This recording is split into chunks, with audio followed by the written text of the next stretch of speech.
하나님 말씀 여호수아 4장 10절에서 24절 말씀을 보겠습니다. 궤를 맨 제사장들이 여호와께서 여호수아에게 명하사 백성에게 이르게 하신 일 곧 모세가 여호수아에게 명한 일이 다 마치기까지 요단 가운데 섰고 백성은 속히 건넜으며 모든 백성이 건너기를 마친 후에 여호와의 궤와 제사장들이 백성의 목전에서 건넜으며 로벤 자손과 갓 자손과 므낫세 반 지파는 모세가 그들에게 이른 것 같이 무장하고 이스라엘 자손들보다 앞서 건너갔으니 4만 명 가량이라 무장하고 여호와 앞에서 건너가서 사오리고 여리고 평지에 이르니라. 그날에 여호와께서 모든 이스라엘의 목전에서 여호수아를 크게 하시며 그의 생존한 날 동안에 백성이 두려워하기를 모세를 두려워하였던 것 같이 하였더라. 여호와께서 여호수아에게 일러 가라사대 증거궤를 맨 제사장들을 명하여 요단에서 올라오게 하라 하신지라. 여호수아가 제사장들에게 명하여 요단에서 올라오라 하매 여호와의 언약궤를 맨 제사장들이 요단 가운데서 나오며 그 발바닥으로 육지를 밟는 동시에 요단물이 본 곳으로 도로 흘러 여전히 언덕에 넘쳤더라.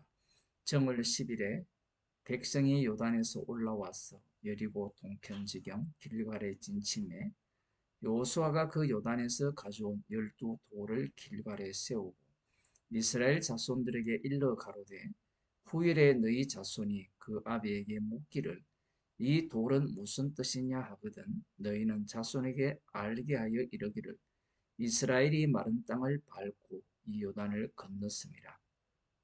너희 하나님 여호와께서 요단물을 너희 앞에 마르게 하사 너희로 건너게 하신 것이 너희 하나님 여호와께서 우리 앞에 홍해를 말리시고 우리로 건너게 하심과 같았나니 이는 땅의 모든 백성으로 여호와의 손이 능하심을 알게 하며 너희로 너희 하나님 여호와를 영원토록 경외하게 하려 하심이라 하라.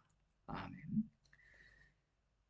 여호와 하나님께서 여호수아에게 명하셨고 언약궤를 앞장 세워서 요단 강을 건너게 됩니다. 하나님께서 언약궤를 앞장 세워서 요단강을 마른 땅으로 건너게 하시면서 12돌을 취하여서 길갈에 세우신 목적이 있습니다. 자손들에게 요단강을 마른 땅으로 건너게 하신 그 여호와를 영원토록 경외케 하기 위함이라는 겁니다.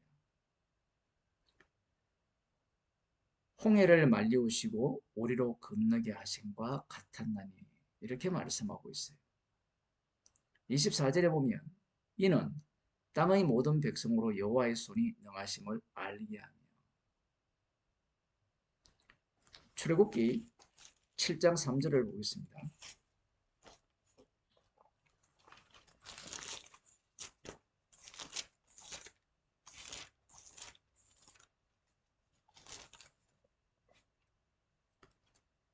내가 바로의 마음을 강팍케 하고 나의 표징과 나의 이적을 애굽 땅에 많이 행하리라 하는 바로가 너희를 듣지 아니할 터인즉 내가 내 손을 애굽에 더하여 여러 큰 재앙을 내리고 내 군대 내 백성 이스라엘 자손을 그 땅에서 인도하여 낼지라. 내가 내 손을 애굽 위에 펴서 이스라엘 자손을 그 땅에서 인도하여 낼 때에야 애굽 사람이 나를 여호와인 줄 알리라.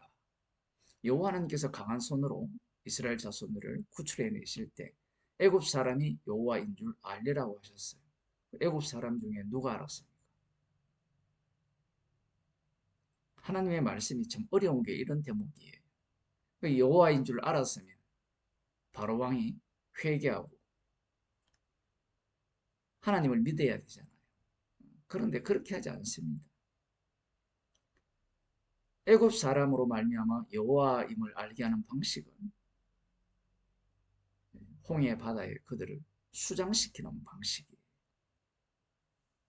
하나님의 말씀이에요. 우리들이 성경을 읽을 때 애굽 사람으로 알게 하려 함이라 이렇게 말씀을 하시니까 그들이 하나님께서 능하신 이 손을 통하여서 이스라엘을 구출하시는 것을 보고 여호와인 줄 이제 알았다. 느부갓네살 왕도 마찬가지죠. 하나님을 찬양하고 난리법석을 떨어도 자기를 위한 우상을 만들 뿐입니다.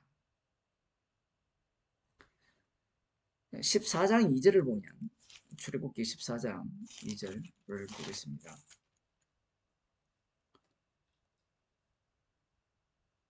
이스라엘 자손을 명하여 돌쳐서 바다와 믹돌 사이의 비하히롯 앞 곧 바알스본 맞은편 바닷가에 장막을 치게 하라. 구름 기둥과 불 기둥으로 이스라엘 자손을 인도하시면서 곧장 약속의 땅으로 진행하면 되는데 진행하다가 길을 돌이켜서 막다른 골목으로 가서 그곳에서 장막을 치게 하라. 이렇게 모세에게 명하셨습니다. 이렇게 되니까 이제 바로에게 소문이 났죠. 이스라엘 자손들이 막다른 이제 골목 앞쪽에는 바다고 더 이상 갈 길이 없습니다.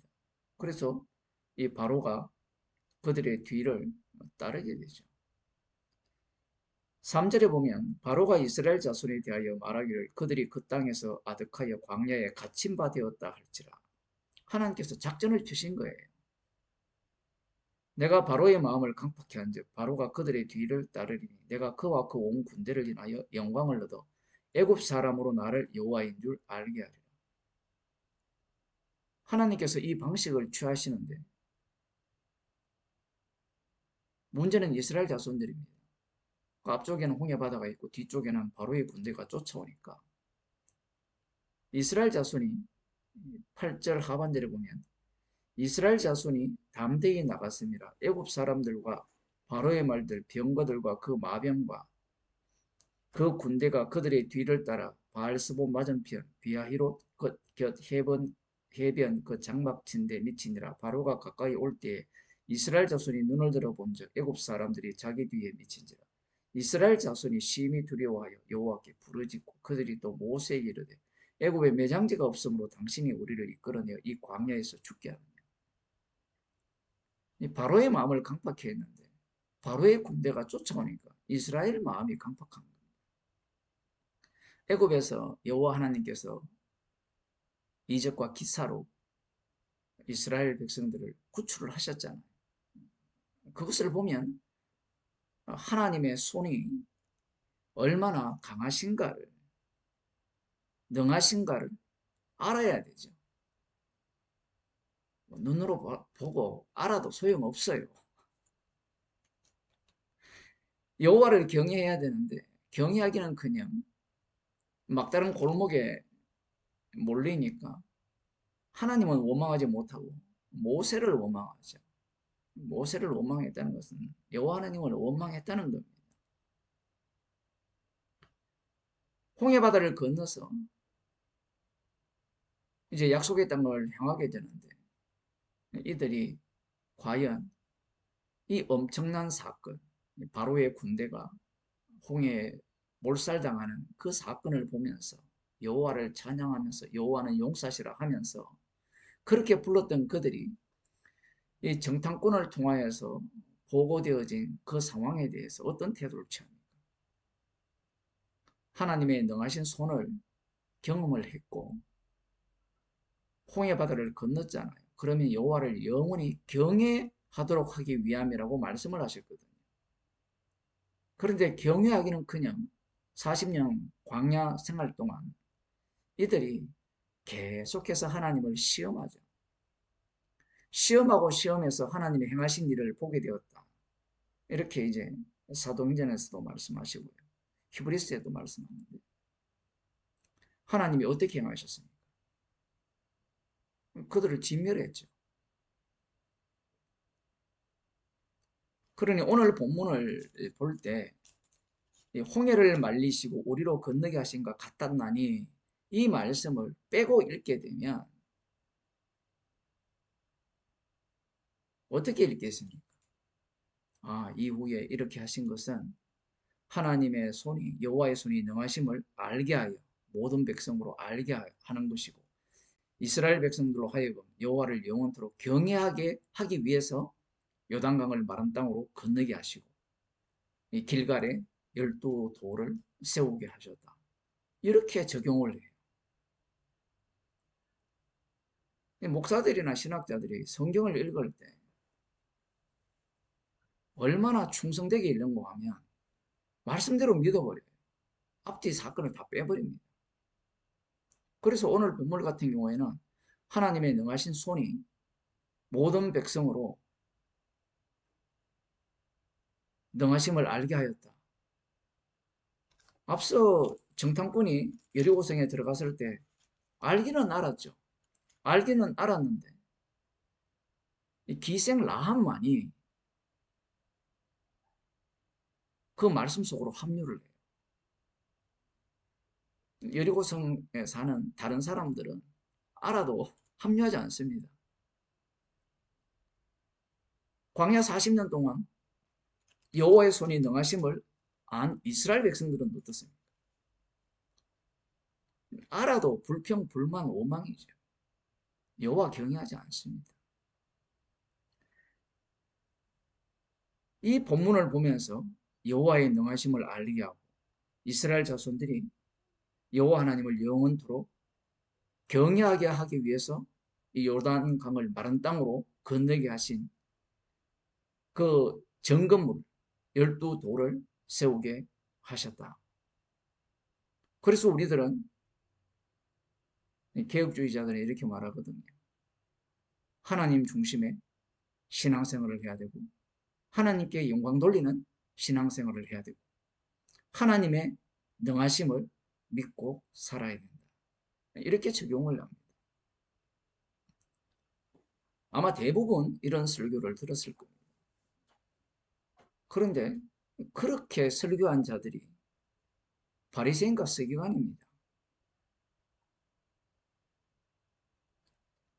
바리새인과 서기관은 종말에 나타난 이 사탄의 화신이라고 볼 수 있죠. 사탄이죠. 제자도 마찬가지고. 종말에 나타난 이 사탄, 이 마귀는 어떤 모양을, 어떤 모습을 보이느냐 하면 바리새인과 서기관 같은 모습을 보입니다. 철저하게 말씀 중심이에요. 그래서 이 유대교는, 예수님 당시 유대교는 하나님 중심의 삶을 살고 오로지 하나님의 영광을 위해서 살아야 된다라고 이야기하고 사두개인들은 성전 중심으로 살아야 된다라고 이야기하고 그리고 그들은 말씀 중심으로 살아야 된다라고 이야기를 하는 겁니다. 그들 앞에 예수님이 나타나셨죠. 요한복음 5장을 한번 보겠습니다.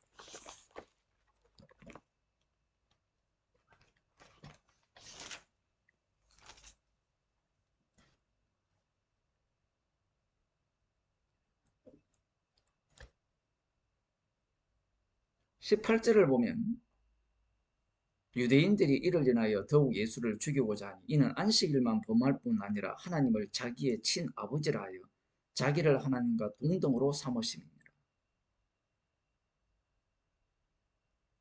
우리들은 이미 예수님 편이기 때문에 이 유대인들의 이러한 태도에 적개심을 갖죠. 그러나 방금 우리가 읽은 그 본문에 의하면 여호와를 경외해야 되지. 하나뿐인 여호와만 경외해야 되는데 예수님이 하나님이 자신의 친아버지가 되면 예수님이 하나님이 되는 겁니다. 안식일을 범하는 것도 화가 나는데 자신을 하나님이라 하니까 이것은 신성모독이죠. 그래서 죽이려고 하는 겁니다. 그러므로 예수께서 저희에게 이르시되 내가 진실로 진실로 너희에게 이르노니 아들이 아버지 하시는 일을 보지 않고는 아무것도 스스로 할 수 없나니 아버지께서 행하시는 그것을 아들도 그와 같이 행하느니라. 지금 예수님께서 안식일날 이 병자를 고치신 이러한 일들 이것은 아버지께서 하신 일을 보고하는 일이라는 거예요. 그런데 문제는 누가 아버지께서 하시는 일을 다 보고 했다라는 것을 확인해 줄 수 있습니까? 예수님의 말씀뿐이거든요. 그러니 예수님께서 행하시는 일이 곧 아버지의 일이 돼요. 논리를 잘 보셔야 됩니다. 순진하게 순수하게 아버지께서 일하시는 것을 보고 볼 자는 아무도 없어요. 유대인들이 생각하는 이 메시아 개념, 그것을 좀 확장시키면 하나님의 아들 개념을 하나님으로부터 출발을 합니다. 다르게 표현하면 성경으로부터 출발을 하죠. 구약으로부터. 그런데 예수님은 자신으로부터 출발을 해요. 그래서 이렇게 말씀합니다. 20절에 아버지께서 아들을 사랑하사 자기 행하시는 것을 다 아들에게 보이시고 또 그보다 더 큰 일을 보이사 너희로 기이 여기게 하시리라. 더 큰 일이 뭘까요? 십자가에 달려 죽으심으로 심판주가 되시는 일이에요. 이것은 충격적입니다. 마른 땅을 언약궤를 앞장세워서 요단강을 가르는 일과는 차원이 달라요. 요단강을 갈라봤자 그곳을 마른 땅을 건너봤자 기껏해야 유기가 아는 약속의 땅일 뿐이에요. 그런데 예수님의 십자가로 주어지는 나라는 영원한 천국입니다. 썩을 것으로 심고 썩지 않을 것으로 거두는 그러한 세계가 십자가로 말미암아 펼쳐지는데 더 놀라운 사실은 십자가에 피 흘려 죽으신 분이 심판주가 된다는 거예요. 요한복음에서는 창조주가 되죠. 그것을 말씀이라 하죠. 태초에 말씀이 계십니다. 유대인들 입장에서는 도무지 용납할 수 없는 예수님의 말씀입니다. 오늘 본문에 근거하여도 여호와를 경외하려 함이라. 여호와를 경외해야 되는데 예수님은 자신을 믿으라 하죠. 심판주가 되면 예수님을 주님으로 믿는 것이 아버지를 주님으로 믿는 것이 돼요. 21절 아버지께서 죽은 자들을 일으켜 살리신 같이 아들도 자기의 원하는 자들을 살리느니라. 이것은 율법에 의하면 죽여야 돼요. 예수님의 발언. 죽이고 살리는 분은 하나님이잖아요. 오늘날 또 교회에서 사람들이 그렇게 이야기하잖아요. 하나님은 죽이기도 하고 살리기도 한다. 그렇게 믿는 것이 유대교입니다. 목사들의 딜레마, 교인들의 딜레마가 뭐냐면 구약에 여호와가 나오니까 여호와를 믿어야 되고 하나님이 나오니까 하나님을 믿어야 된다. 그게 유대교라고요. 그 성령이 없이 성경을 보니까 유대교가 되는 겁니다. 유대교가 되니까 이스라엘을 환영하고 있잖아요. 아들도 자기의 원하는 자들을 살리느니라. 아버지께서 아무도 심판하지 아니하시고 심판을 다 아들에게 맡기셨으니. 구약의 심판주는 여호와거든요. 바로왕을 심판한 분은 여호와 하나님입니다. 그런데 예수님께서 심판을 아들에게 다 맡겼다라는 거예요. 그 이유가 뭐냐? 이는 모든 사람으로 아버지를 공경하는 것 같이 아들을 공경하게 하려 하십니다. 구약에서는 아버지를 공경하는 거죠. 하나님을 공경하라.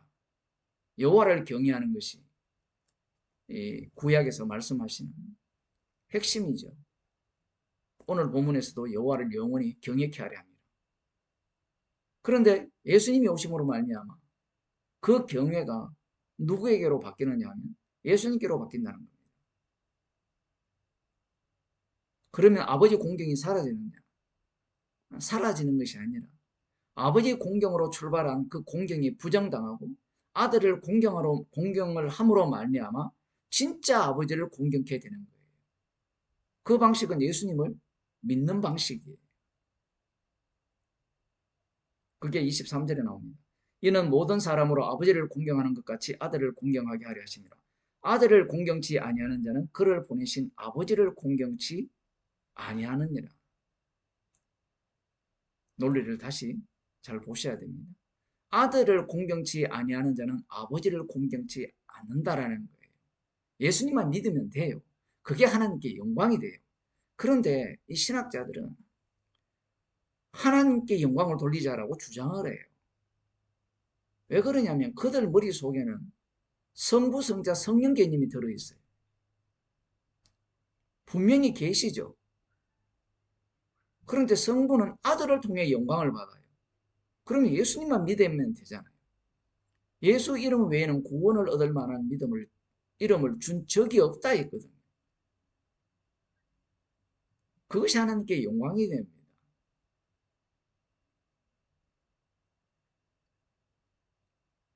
이 여호수아를 통하여서 이 역사가 진행이 되면서 마지막 종말에 이르면 정말 여호와만 경외하는 자들이 등장하여서 그들이 예수님을 십자가에 못 박아 죽입니다. 그분이 부활하셔서 주가 되셨어요. 그분이 바로 예수님입니다. 기도하겠습니다. 하나님 아버지, 십자가 지신 예수 그리스도의 주되심을 위하여 이스라엘을 만드시고 요단강을 마른 땅처럼 건너게 하셨습니다. 여호와를 경외하는 자들에 의해서 십자가에 못 박혀 죽으신 분이 심판주가 되셨습니다. 저희들에게 성령을 주셔서 십자가의 피공로를 증거하는 정인으로 살아감을 감사하는 주의 백성이 되게 하옵소서. 예수님 이름으로 기도드리옵나이다. 아멘.